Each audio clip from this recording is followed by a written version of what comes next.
Welcome to the next episode of Water Park Rangers. Let's play Pikmin. In the last episode, we started exploring this strange new area, the distant spring. And in this episode, well, we will continue to do that. And what do you know, we have, right after the swooping snitch bug, we have another new enemy to contend with, water Dumples. They're like the water version of Bulborbs, but they can eat 2 Pikmin at once. Unless you have a nice big group and you're swarming properly, you will lose a couple of Pikmin fighting them. And the counter might... oh, never mind. The counter's actually working even though the crushing glitch happened. Weird. I guess that's like a glitch within a glitch. So, wow, we're doing quite well against the water Dumples so far. Though we have a group of 3 coming up. That's not going to lead to anything good. Maybe we... If possible, I'm going to try and avoid them, because water Dumples are dangerous. In my opinion. If I can avoid fighting them, I will. Though it might be kind of tough to go after this puffy blowhog. Can we manage it? We might as well just kill them. It's too dangerous to have them around, really. Hey, we didn't lose any Pikmin! Awesome! But yeah, if water Dumples, I like the enemies, it's just they're dangerous. They're cool, they're like little squids or something. I bet you they would actually taste pretty good if you fried them. Random thought, but I've gotten into eating shrimp more lately, so... I think for some reason they would taste like shrimp or something. They just look quite delicious. Well, I should say they would look delicious cooked. I'm sounding like Louie from Pikmin 2. Alright, so let's just bring down this puffy blowhog. Now you might be wondering, why victimize this innocent puffy blowhog sitting at the edge of the lake who isn't bothering anybody? Well, it's because he has a chip part. Trust me, I wouldn't do it otherwise. There's just no reason. That would be like me just killing all the yellow wollywogs in the area for no reason. Or killing a fiery blowhog when I could have just ended the day. Although I actually did that. Sorry, I have an occasional bloodlust. I found my interstellar radio. Not only does it emit a constant SOS signal, it also broadcasts voices from space that will brighten up any moments of boredom. The Dolphin, while comfortable, becomes quite a lonely place in the depths of the night. Alright, so this part, I know he says it sends out an SOS. It doesn't really improve your chances of escaping unless you're using this as one of the parts that is required for escape. But it doesn't, it doesn't do anything extra like Olimar is implying. I used to think that once I got that radio, I didn't really have to find any more parts because the SOS would save Olimar. That didn't turn out so well. So, just treat that as another ship part. The description is misleading. Try and ignore it. Now, we have a little bit more time today. Obviously, if you look at the sundial. So, we might as well try and get this, get a 4th part back today. Though, unfortunately, we may have to deal with this yellow wollywog. It's just, luring this one away is not going to be as easy. So, I might as well just show you the proper wollywog fighting technique in the game. Oh, I say, as soon as my Pikmin die. So the idea is to properly throw them on top of it, and it'll cause the Wollywog to jump in place, and then call them off before it hits the ground, otherwise it'll knock them around. Swarming it is dangerous because when the Wollywog jumps up, oftentimes Pikmin will trip up, and they won't be able to recover before it falls down on top of them. So this is the best strategy to use, as long as you don't accidentally throw Pikmin underneath it like I did.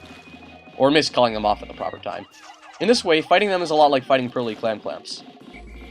And the rapid throw technique is useful as usual.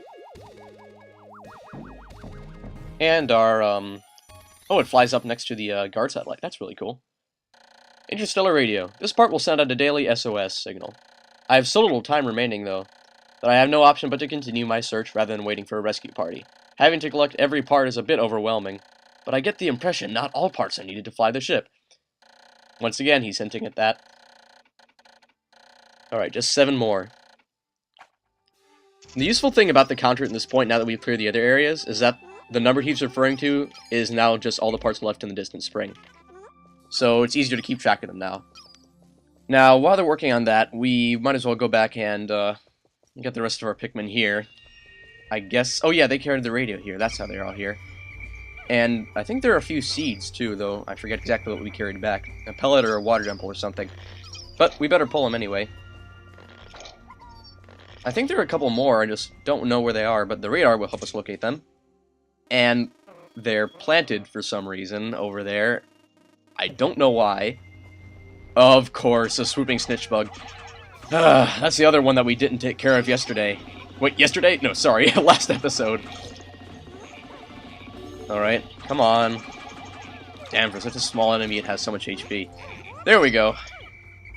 Alright, I guess I better explain one of the things that I was just thinking when I saw those Pikmin planted. at first I didn't think it was a swooping snitch bug, because there is another reason that a Pikmin could be planted.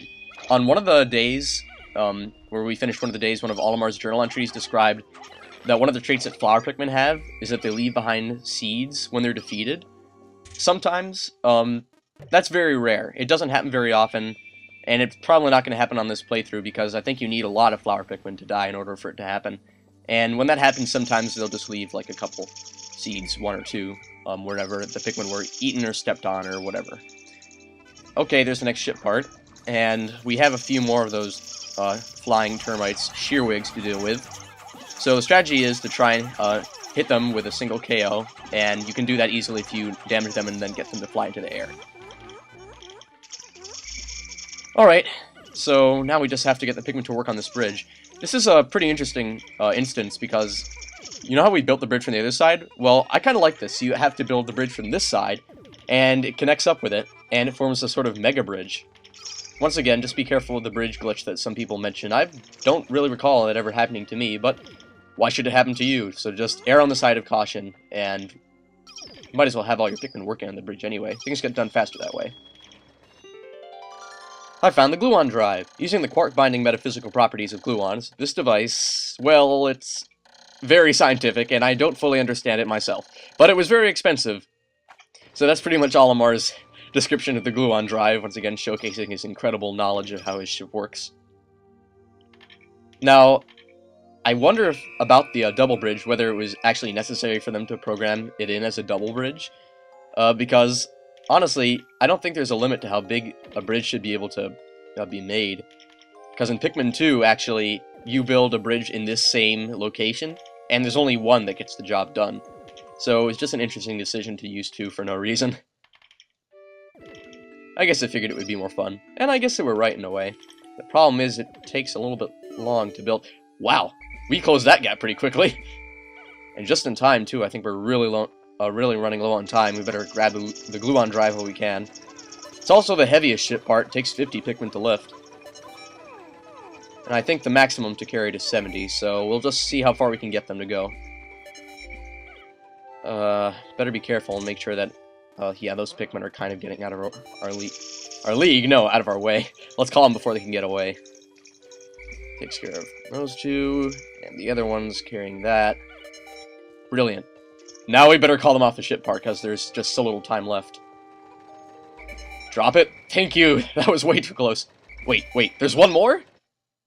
Aw, crap. I think I left a Pikmin behind. Oh, I just realized where it was, too. I think it was behind that stupid little stump that's there for no reason. No, I usually pride myself on not leaving behind Pikmin. Ever. Of course, the Let's Play curse, so to speak. We've left a Pikmin behind.